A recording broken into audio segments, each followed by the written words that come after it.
Welcome to the Fermented Homestead. If you're new here, my name is Anna, and on this channel, I'm sharing our journey of learning how to turn our home into a homestead. Today is the first day of our gardening season. I'm going to bring you along and show you the first things that we're planting. Right now it is February 1st, and our last frost date here, we're in zone 8, either A or B, depending on where the lines fall. We're in a kind of a hilly area, so it's hard to tell exactly, but zone 8, and our last frost date is April 1st.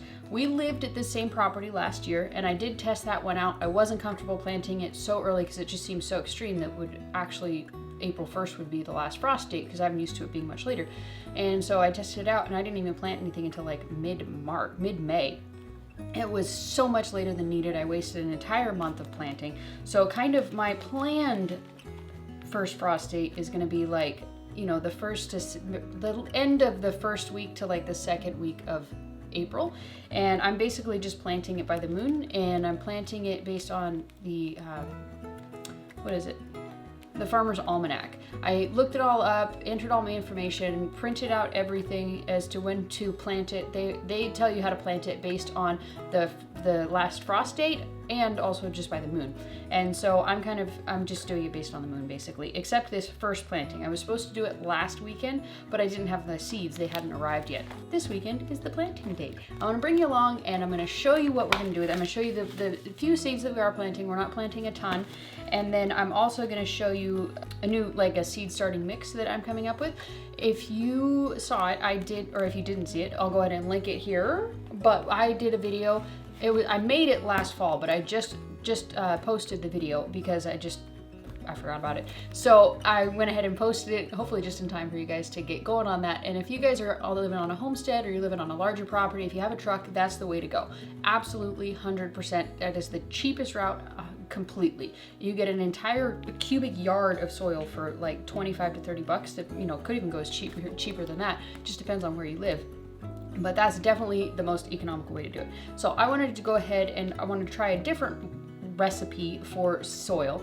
And this one is you can just go down to Lowe's, you can pick it up, you can throw it in your trunk, and you can come home and, you know, you'll save a tremendous amount of money over buying those Jiffy seed starting mixes. But it won't be quite as much savings as the one I did before, but it'll be a huge savings, and it's something that anybody can go to the store and pick up. So I wanted to kind of bring you along. I want to try that one out. I looked up a bunch of different ways of doing it. There's all different sorts of ratios and things like that, and so I'll show you what the one that I ended up going with, and I will link down below the blog that I found that recipe on, because there's a ton of them out there, and I'm only picking this one because it seemed like the most economical, and so that's why I went with it. All right, so let's go ahead and get into the actual seeds here. Okay, so we have everything ready to go to get this seed starting mix all set up. That made no sense, but whatever, you get what I'm saying. So we have all of our seeds, and basically what we're gonna do, we have perlite and vermiculite, and we have peat moss. You can also use coconut coir. I don't readily have access to coconut coir. So I use the perlite, and then I have garden lime. If you're using the coconut coir, you don't have to use the lime. The lime just helps to balance the acidity in it, because from what I'm reading, the perlite is a bit on the acidic side, so you have to use the lime to kind of balance that. And we are going to plant them two different ways. The onions and the leeks, we're going to just put the dirt in our trays, and that's all we're going to do with it. And then we're going to wash these two. And then we have these 72 cell trays. These are from Bootstrap Farmer, and these ones are great. They're fantastic. I just got them on sale last year, and I couldn't be more pleased with them. I bought the 72, and I want to say 128. Could be wrong on that, but I bought two different sizes, and I like these ones, so I'm glad I bought more of these. And it kind of just depends on what you're planting. Like if I was planting like a bunch of salads and lettuces and small stuff, I would probably use the other one. But for these ones, I want them to have a minute to grow in, so I'm gonna plant those. So, and then the onions, we're just gonna put dirt in here, and we're just gonna sprinkle the onions on top, probably in a row sort of arrangement, but we'll see how it goes. So I didn't realize how dirty these were, so I'm gonna wash them real quick, and then I'll be right back.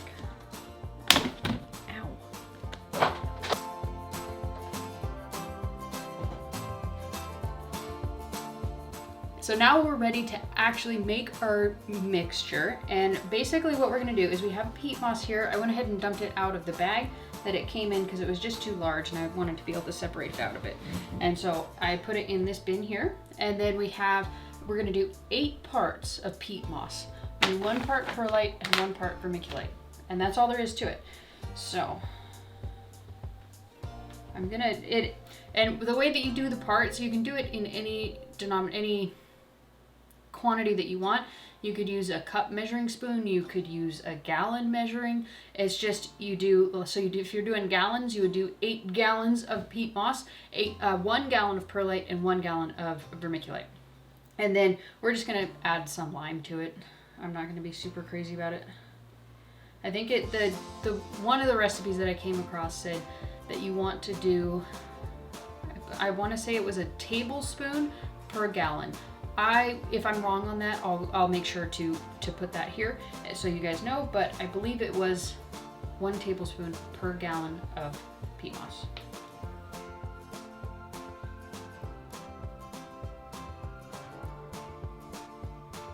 I'm not exactly sure what perlite is. It is some form of a natural byproduct, but the only kind I was able to find was Miracle-Gro. I don't like Miracle-Gro, but that's all it was.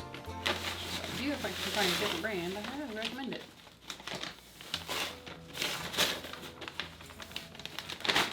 Alright.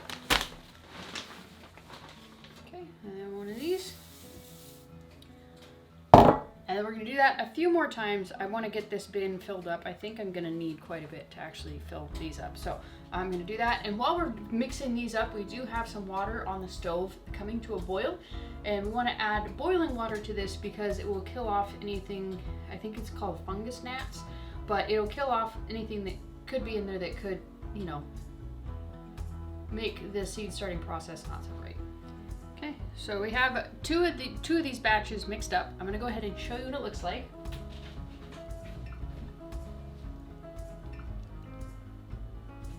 So what we're gonna do now is we're just gonna go ahead and we're gonna wait for the water to come to a boil, and then we're going to dump it on here to the point that it'll hold its shape loosely.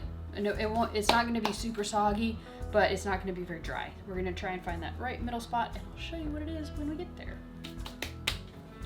Okay, so we're ready to pour our boiling water on top. I have no idea how much to do in here, but I'm just going to pour some, mix it with a spoon, because obviously we don't want to burn ourselves.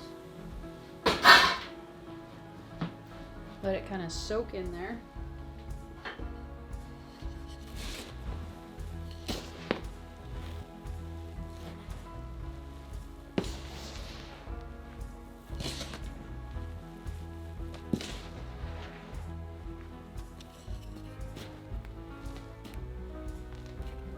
So I think that's just about right. All I'm gonna do is let it cool off just a little bit so that I can really mix it up kind of with my hands. Make sure we got all the water in there, but we've definitely got enough of the soil coated so we don't have to worry about fungus gnats.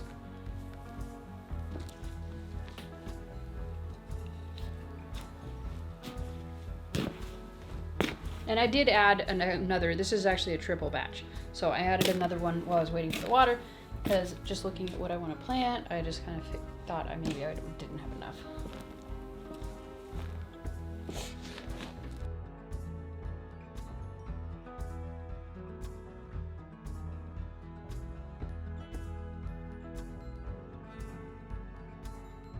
Okay, so we are ready to go ahead and start the leeks and onions.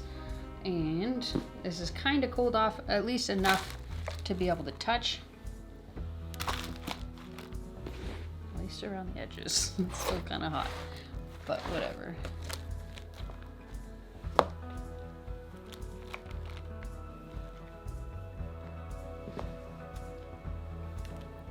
Okay, so since this is still so hot, I'm gonna fill these all up, at least as much as I have the soil for, and then we will go back through once it's cooled off and start planting.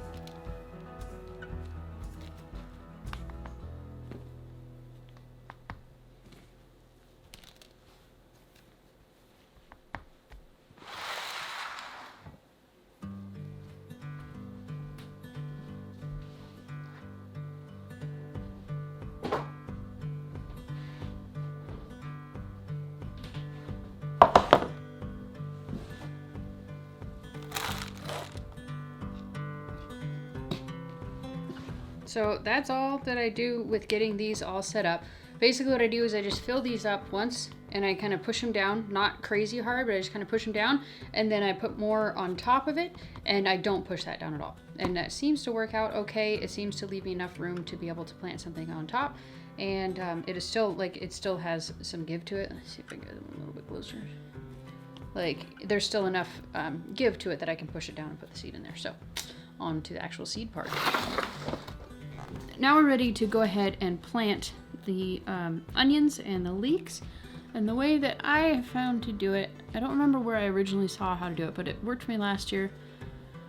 So, I'm just going to do basically the same thing this year. And all that is I'm just going to, like, put an impression into the starting mix here. Just a row. Well, lots of rows, but you get the idea.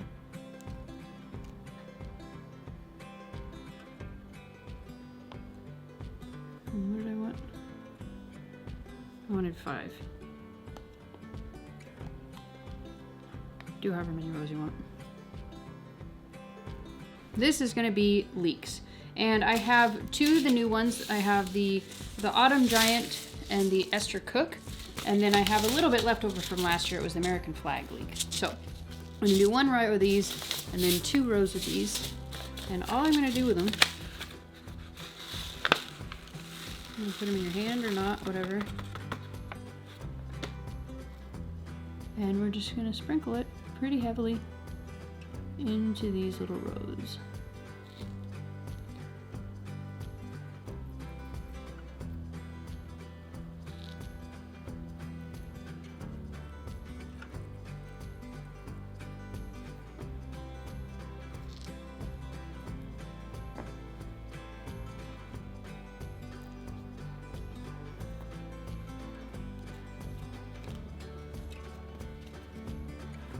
And then we're gonna go ahead and put our little tag there.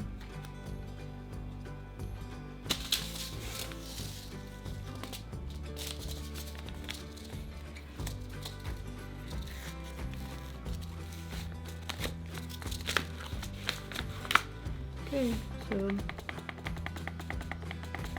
you can take it, you can put it in your palm of your hand like I did, or you can just kind of tap it in there.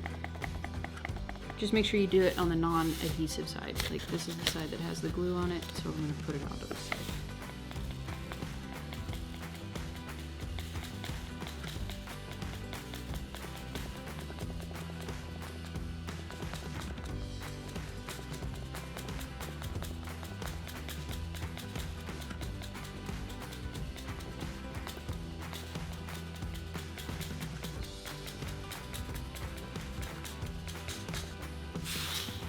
Okay, I'm going to save the rest of these for next year because that seems like there's plenty in there. So these are saved for next year. Okay, so next what I'm going to do is I'm just going to cover these with the soil here. I'm just going to kind of pinch it a little bit. And there's going to be some that are going to go outside of the line here, and it's not a big deal. I mean, I'm not trying to win any kind of gardening pageants or anything. Like, these are all leeks, so I'm not super concerned if some of these intermingle, like, and I don't actually know which kind it is. I don't really care that much.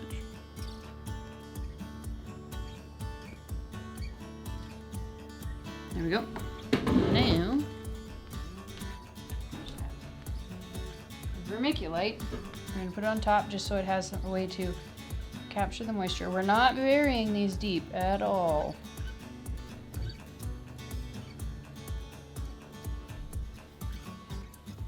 Basically, rule of thumb is you want to plant it twice the depth of the size of the seed.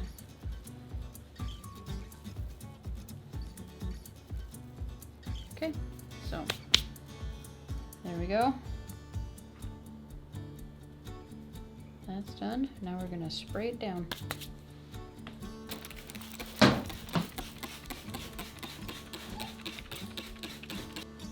Oh, and I forgot to mention, with these onion seeds and leek seeds, I don't know if it's completely standard, but I did last year. I grew them with a dome on top, and it definitely seemed to help with the just help the growing process with it. So if you have a dome, put it on top. If you don't, we'll find out, because I don't have a dome. So we're not gonna put one on top of here, and we'll see how it goes this year. Next, what we're gonna do is plant the actual onions, and we have the onion yellow of Parma, and then the white Spanish, sweet Brunswick, red Burgundy, and then a ruby red that we had left over from last year. Okay, so these ones I'm gonna go ahead and I'm gonna plant 6 rows. Try anyway.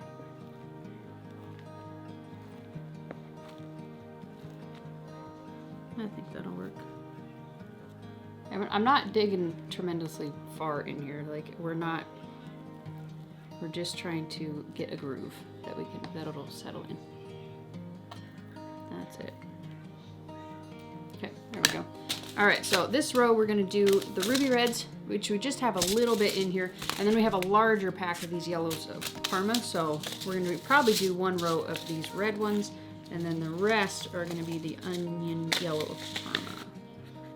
Yeah, there's not a whole lot left.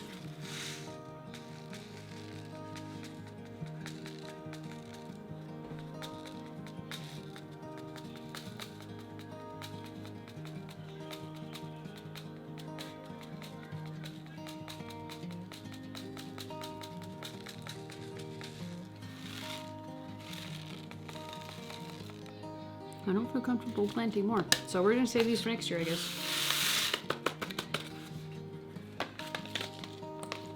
I know that onion seeds don't last very long, but that one's just, I don't have anywhere else to plant them. It's pretty full in here.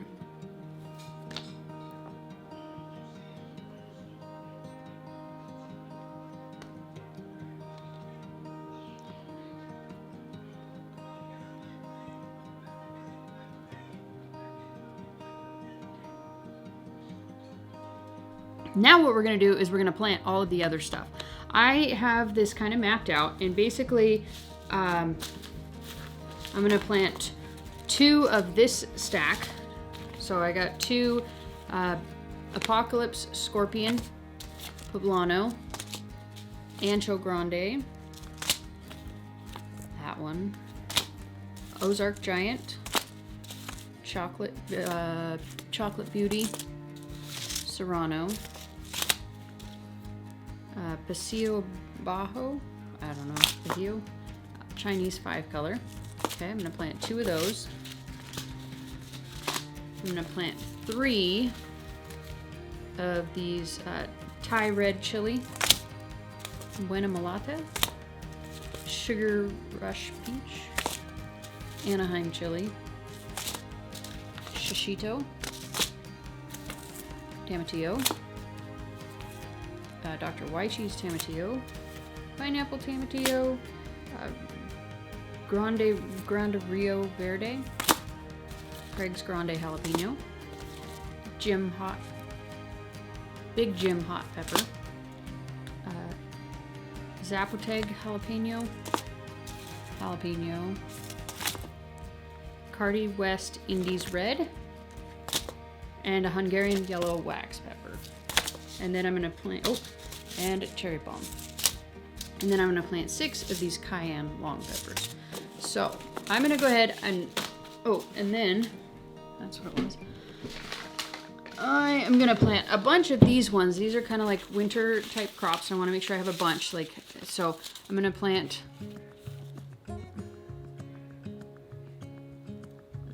what is that?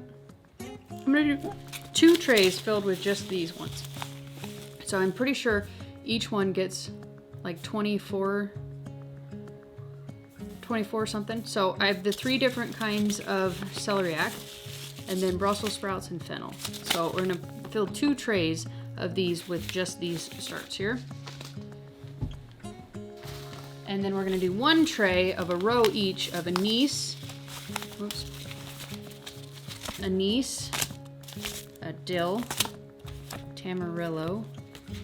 Do I even have any tamarillo in here?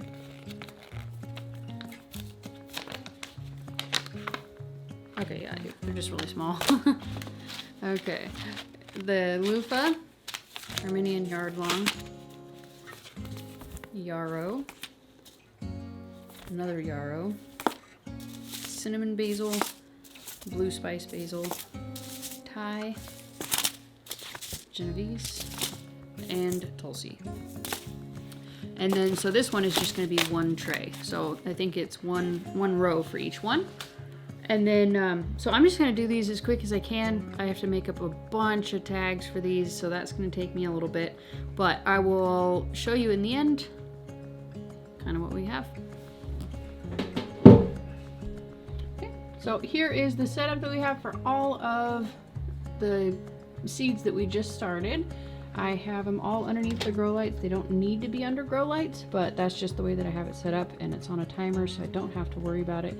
And we just have everything. We got the onions and all of the colder crops here. Or the colder crops here, sorry. And we got all the peppers, and just everything else is up here. And there's that. Oh, and here is the Reaper plant that I was telling you about that's doing so good. So yeah, this is the setup.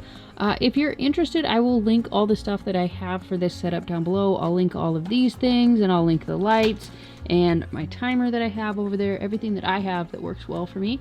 I'll go ahead and link it down below, and you guys can click on that if you're interested, and just if you want to just go and check it out. Alright, so I hope you guys enjoyed this video. I hope you learned something, and I hope that you guys are able to save some money using this seed starting mixture. If you do, make sure you let me know down below, and be sure to give this video a thumbs up if you enjoyed it, and I would love it if you would subscribe down below. We're going to have all kinds of gardening videos this year, as well as a bunch of fermenting and canning, freezing, all sorts of food preservation videos, even the occasional chicken one thrown in.